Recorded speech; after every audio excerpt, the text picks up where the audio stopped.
Right, hi guys. Today I'm going to be talking about a book that I was very excited about rereading. This is one of my favourite books, one of my favourite series. I'm going to be doing a complete reread of the series and putting out reviews of them. But anyway, let's get into it. The book is Killer of Men, and it is by Christian Cameron. Now, this is like historical fiction. It's the first book in his, I think, 7-book long war series, and it is set during the Persian Wars, which was between the sort of ancient Greek city-states of the Mediterranean and the Near East and the Persian Empire. Now, this first book recounts the somewhat politically complicated events of the Ionian Revolt of the early, I want to say the early 5th century BC. I think it was the 490s or whatever BC, and the associated rebellions of the sort of culturally Greek regions of, as I say, the of Asia Minor, basically.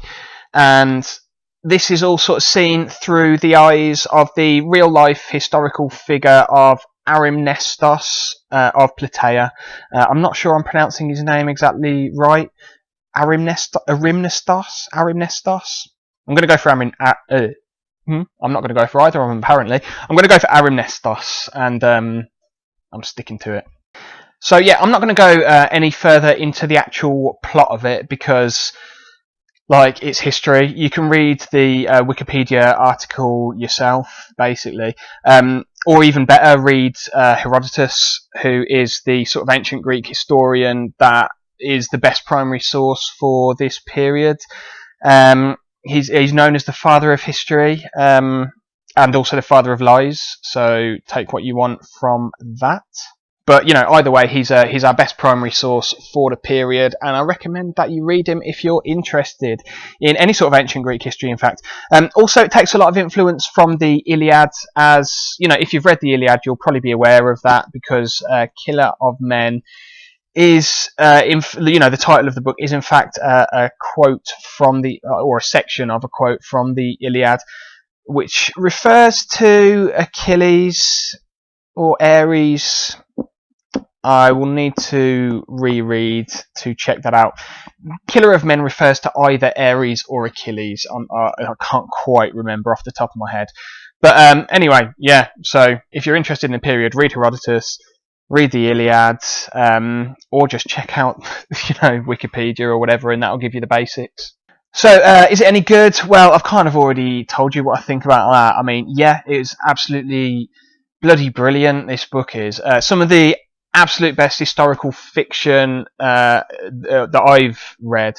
It ticks a lot of boxes for me. Yeah, honestly, I can't praise it enough, really. Christian Cameron is one of the absolute best historical fiction authors for bringing a period of history to life on the page, in my opinion. And a lot of that is down to the just crazy amount of research that the guy does.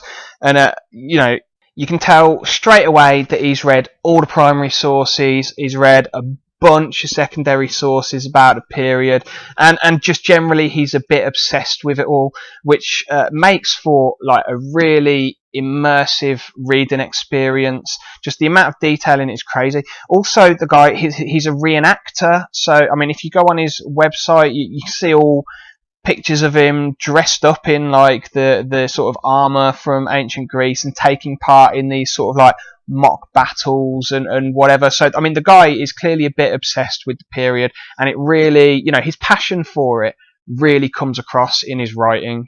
I was honestly blown away by the amount of detail that he puts into it, and I've studied this period to a reasonably high level myself. This is what ancient medieval history is what I studied at university, but the amount of detail that this guy puts in is pretty mind-boggling. Like his sort of grasp of the pretty convoluted politics of the Ionian Revolt is honestly extraordinary, and but it conveys it all in a really exciting way without getting too bogged down in all the sort of like minute little details of it. And I also really liked how Cameron doesn't flinch away from portraying the completely different cultural norms that the societies of those times would, obviously have had to, they're completely different mindsets to what modern people would, think about all kinds of different things. And it comes across in all kinds of different ways in this book, whether it's how politics is conducted, how religion is conducted, what their attitudes to violence are. The sort of institution of slavery was just completely ingrained in society then, and he doesn't flinch away from describing them in the ways that probably the people of this time would have seen them, rather than trying to put our modern perceptions of those issues onto these characters, if you know what I mean.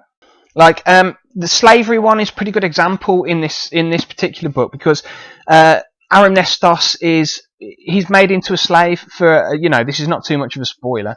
Arimnestos is made into a slave for a good chunk of the novel, but at no point does himself or any other character sort of denounce the institution of slavery itself. It's so ingrained into their society. It's like, none of them say, slavery is wrong, because that's not how they would have thought at that time.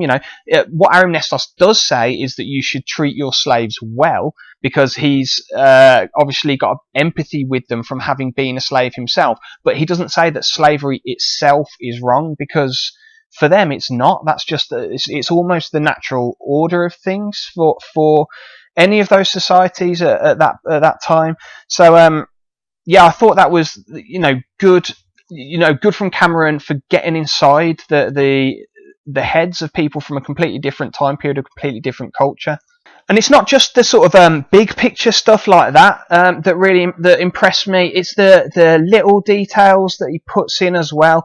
Just stuff like he gives you details about how they farm. He doesn't just give you these expository. He weaves it into the story. But just little details like how they farm grapes in Boeotia, or I don't know, like why their shields are a different shape to everyone else's, or whatever. Just little nuggets of information like that are sort of slipped in, but in a really natural, sort of almost conversational way. And actually, that's another thing that I really enjoyed. But this is definitely more of a personal preference thing.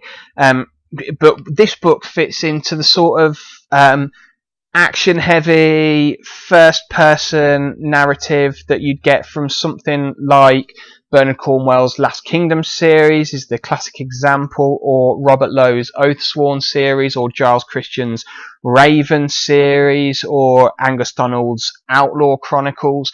These sort of like big, best-selling, most of them, I guess, historical fiction series.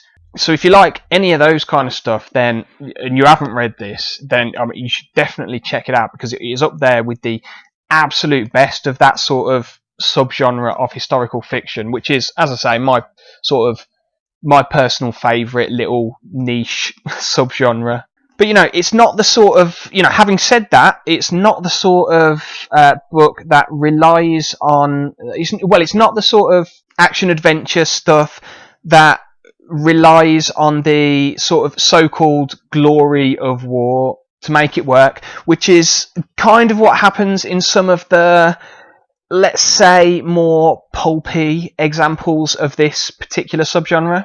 Although you've got the standard trope of this subgenre, which is the sort of big man warrior as your main POV character, and the big battles are the key set pieces, which is another trope of this genre that you definitely get in this. Cameron sort of he steps away from it a bit by being, I think, more aware and portraying much better the consequences of this violence as well. And it's not just the consequences for the people who are hurt or killed or whatever, it's also the consequences for their families, for their friends, for their communities, and also for the people who commit the violence themselves. Because, obviously, if you're committing these acts, then that is going to be a very affecting thing for the person who is committing them, and it's something that he doesn't gloss over. Yeah, I mean, certainly the effects of violence are a major theme of this book. But anyway, I'll probably talk for long enough, and I could sing the praises of this book, all day, but I won't bore you with that. I mean, I honestly don't have a bad word to say about it. Just read it. I mean, seriously, if you value my judgment at all on anything, then read this book.